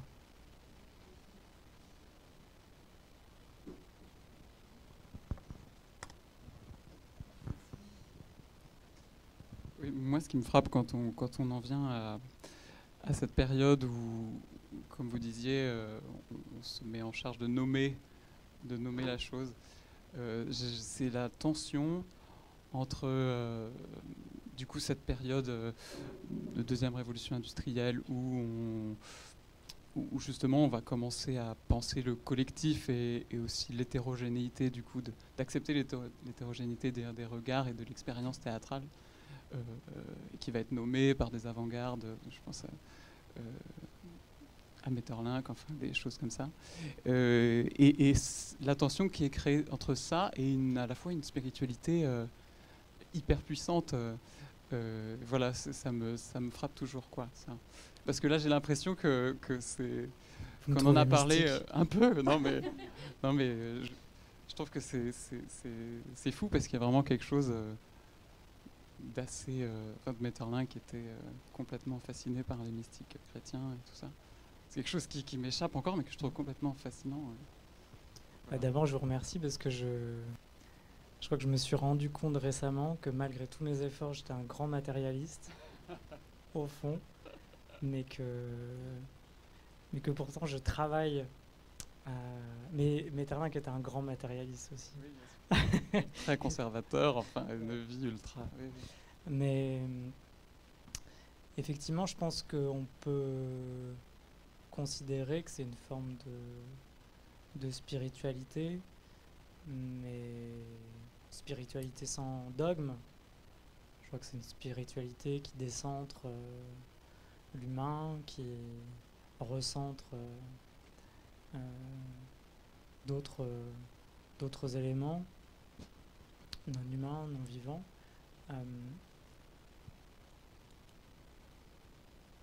Et alors là où je rebondirai sur quelque chose que j'ai pas intégré à mon exposé aujourd'hui, que j'ai souligné dans ma thèse, puisque vous parlez de Maeterlinck, c'est la façon dont parfois les ambitions scénographiques, notamment contenues dans les textes dramatiques, font face, je dirais, à la mondanité des choses.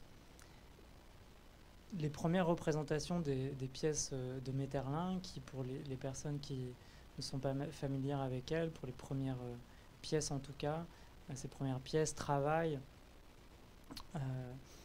une théâtralité de l'invisible, de l'indicible, du difficilement dicible, une théâtralité qui va faire disparaître toute action au sens traditionnel, l'action étant seulement l'action de la parole en train d'avoir lieu. ces premières pièces-là, le théâtre d'art et le théâtre de l'œuvre, fin du 19e siècle, doivent les donner dans les salles du théâtre bourgeois de l'époque, dans les salles du boulevard. C'est-à-dire que ces pièces qui travaillent l'invisible, qui travaillent l'indicible, doivent être données déjà en matinée, donc en après-midi, devant une salle globalement à peu près vide, même s'il y a quelques journalistes et quelques copains et copines de l'avant-garde symboliste qui s'y rendent, dans des salles qui sont des salles à l'italienne, qui ont un décor, qui ont une décorativité architecturale absolument colossale. Et donc c'est à l'intérieur de ces salles-là que, de fait, pour des conditions financières et parce que ce sont des salles qui, à la fois, vont peut-être permettre de faire venir le public habituel de ces salles, et parce que ce sont des salles que l'on peut trouver, eh bien ces salles-là entrent a priori en contradiction avec le projet esthétique. Peut-être que d'une certaine manière, ça le met en valeur. Et c'est là où je retombe sur mon matérialisme. C'est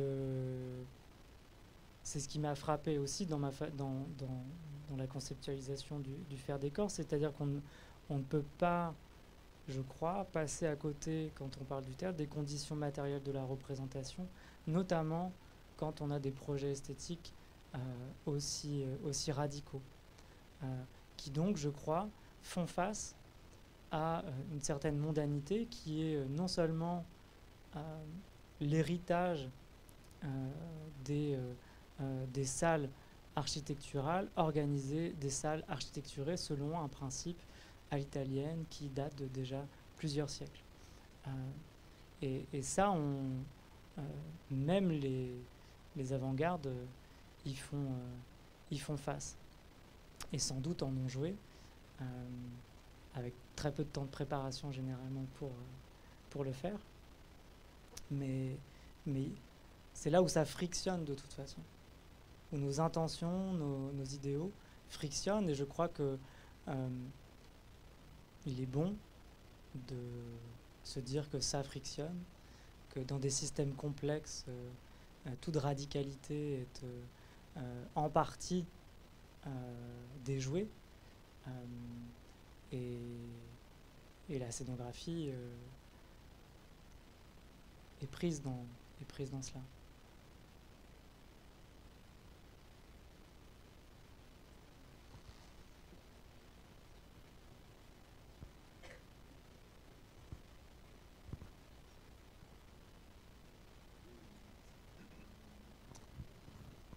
Une question. Il y a une personne qui veut poser une question, pardon. Moi, je voudrais revenir sur la notion de la boîte noire et du plein air, du théâtre en plein air. Oui. Est-ce que cette idée de théâtre en plein air, elle pose pas aussi la question de la scénographie et des moyens d'une scénographie qui soit plus forte par ces moyens qu'on va mettre en place pour justement la faire exister dans cet environnement et dans son implantation du coup à l'extérieur, au niveau de sa représentation, mais aussi de sa mise en forme et... Alors d'après moi, une manière de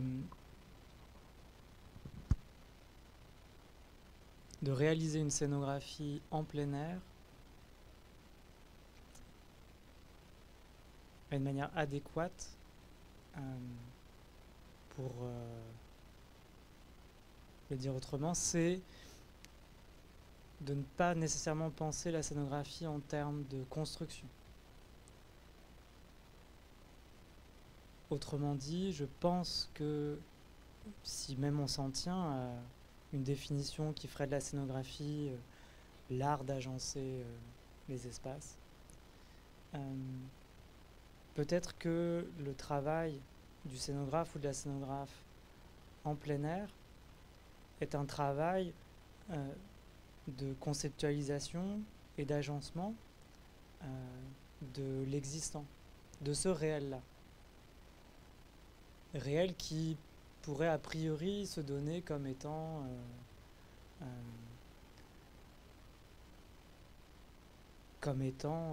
clair. C'est-à-dire, admettons qu'on soit dans un champ, tout le monde considère qu'il y a un champ, qu'il y a des arbres. Alors ça dépend ce que vous voulez représenter. Effectivement, si vous voulez représenter un texte dramatique qui commande dans cette didascalie, admettons, tel type de décor, vous vous posez la question de la construction de ce décor et de la façon de le construire. Il y a sans doute des très très bonnes façons de faire cela.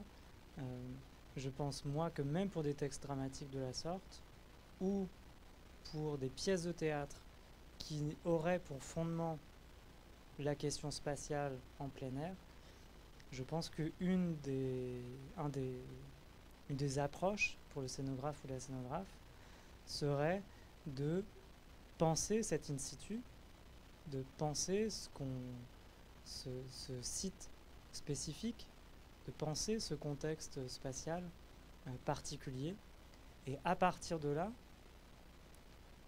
à partir de la richesse découverte, parce qu'au fond, si on tente, comme un exercice de l'Oulipo, d'épuiser un paysage, on n'y arrive pas.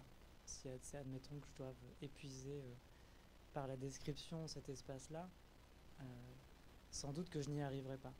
Enfin, je n'y arriverai pas. On n'arrive pas à épuiser un espace par la description.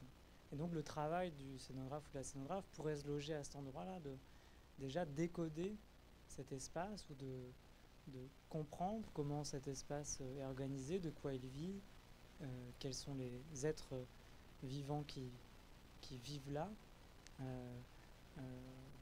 et peut-être comme Craig, de faire un drame de cet espace, adapté à cet espace-là, de montrer la spectacularité déjà là de cet espace, et au fond de ces espaces.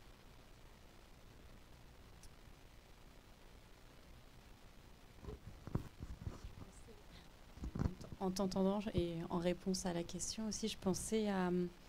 Tu mentionnais tout à l'heure le mur de fond du Palais des Papes à Avignon, et je pensais à la mise en scène de Papère la Pape de Christophe Martaleur, dont la scénographe Anna Vibrock, Benjamin qui rit, mais la scénographe de Martaleur, pour ceux qui ne la connaissent pas, Anna Vibrock est quelqu'un qui intervient toujours de manière assez anachronique en fait avec des événements pour créer en fait des espèces de disturbances, des choses comme ça qui viennent questionner l'œil, parce que justement il y a un truc qui cloche mais on n'arrive pas bien à complètement comprendre quoi.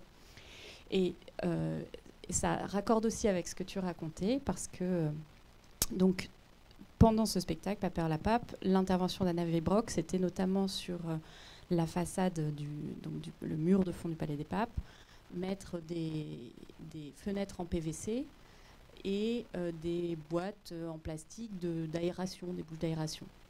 Donc un truc qui tout de suite accroche un peu l'œil en se disant bon, et puis qui fait jamais complètement sujet dans la pièce. Et juste pour raccorder avec ce que tu disais sur et aussi ce que quelqu'un comme Marie-Madeleine Mervanroux développe autour de la temporalité qui excède le temps de la représentation.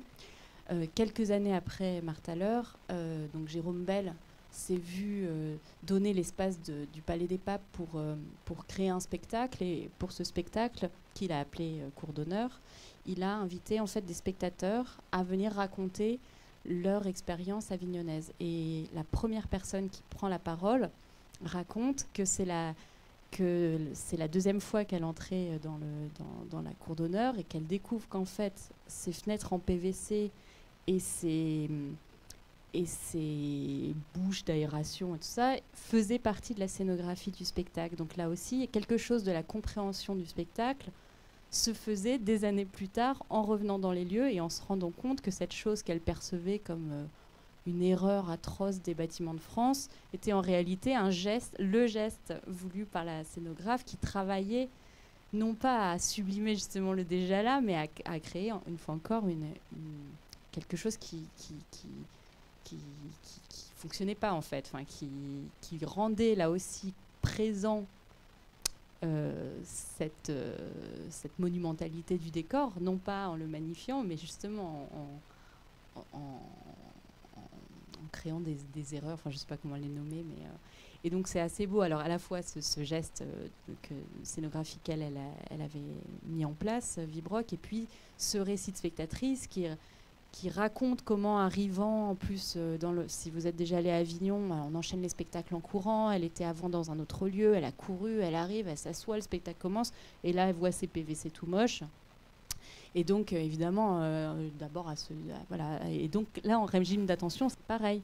Ça vient travailler plusieurs régimes d'attention. Il y a ce qui se passe sur le plateau, et il y a ce vers quoi nous emmène ce genre de disturbance pour l'œil.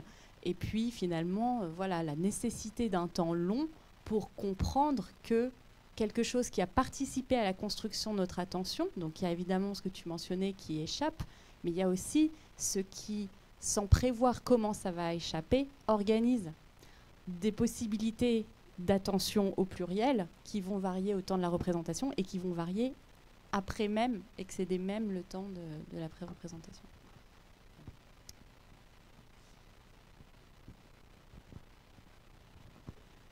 Oui, absolument. C'est la façon dont les temporalités s'enchevêtrent d'une façon qui n'est pas linéaire. À partir du moment où on oublie cette linéarité du regard, on peut aussi l'oublier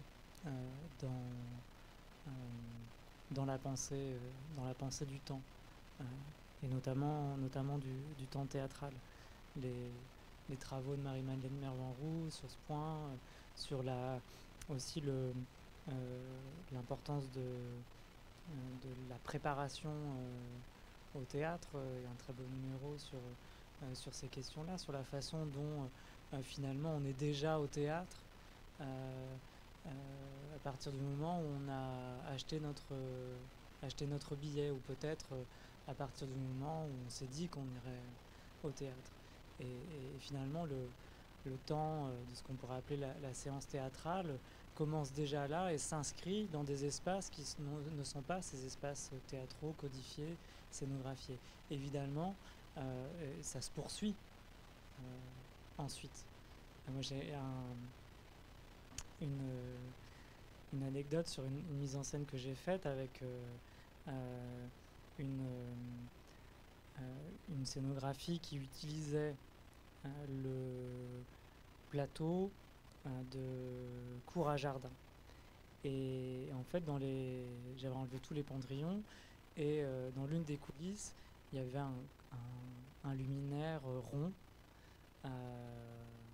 blanc, et que j'avais pas masqué parce qu'il avait fini par s'absenter tout à fait de mon regard et du regard a priori de tout le monde, sauf d'une personne qui, à l'occasion d'une rencontre, me disait mais c'est incroyable dans ce début, on a l'impression d'être dans l'espace parce que notamment il y a cette lune au fond de la scène, et bon, c'était pas du tout prévu, et pour autant ça a construit, ça a sollicité une certaine attention, un certain imaginaire qui a duré. Et s'il y a des éléments s'il y a des ratés ou des erreurs ou des approximations que l'on peut préparer, dans ma thèse et dans un article publié justement sur la question du décor réel, du décor en plein air, j'ai noté comment le réel et la mondanité du réel résistaient à la fiction que l'on pouvait mettre en place, notamment grâce à des photographies de cette mise en scène de Péléas et Mélisande, où d'une part, malgré des costumes qui tendent à la médiévalisation de toute la fiction, l'idée que la fiction se déroule dans le Moyen-Âge, notamment grâce aux costumes. Ouais, je vais remettre l'image. Malgré ces costumes-là, ce dont on peut se rendre compte, c'est d'une part que l'architecture alentour n'est pas du tout, n'est pas essentiellement datée du Moyen-Âge. Donc nécessairement, vous avez une friction entre un parti pris qui serait celui de la fiction et d'une sorte d'immersion. L'idée là de la mise en scène en décor réel, c'est la mise en place d'une forme d'immersion dans la fiction. Et bien cette immersion-là, elle est tout de suite battue en brèche, notamment par les différentes couches architecturales qui vont connoter des époques qui sont postérieures au Moyen-Âge. Ce que j'ai observé grâce à d'autres photographies, c'est notamment la présence de câbles électriques qui permettaient la réalisation du film, de la mise en scène, ou qui permettaient l'alimentation des lumières utilisées pour focaliser l'attention. Et donc on a effectivement des tensions dans le régime d'attention, certaines qui vont pouvoir être maîtrisées, d'autres pas, qui nous invitent à considérer cette hétérogénéité et cette respiration, pour reprendre le mot de Christian Biel, cette respiration qui est sans doute beaucoup plus intéressante qu'une sorte de point de vue qui serait totalitaire ou dogmatique sur une façon d'appréhender l'espace de façon unilatérale.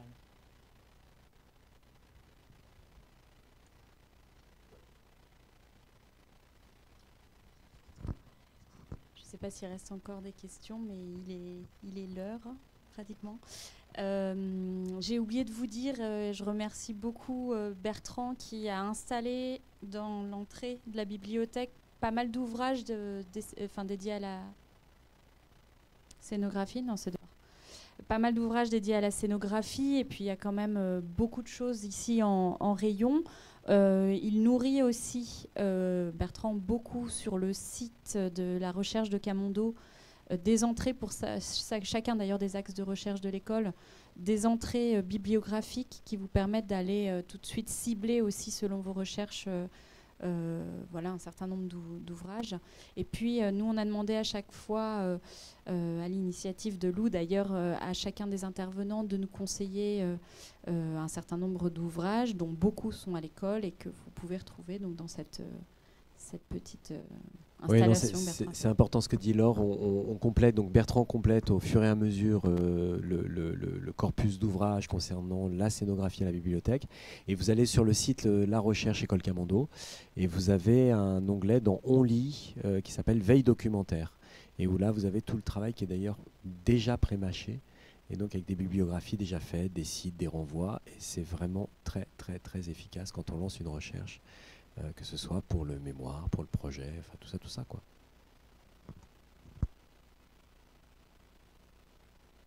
Merci infiniment.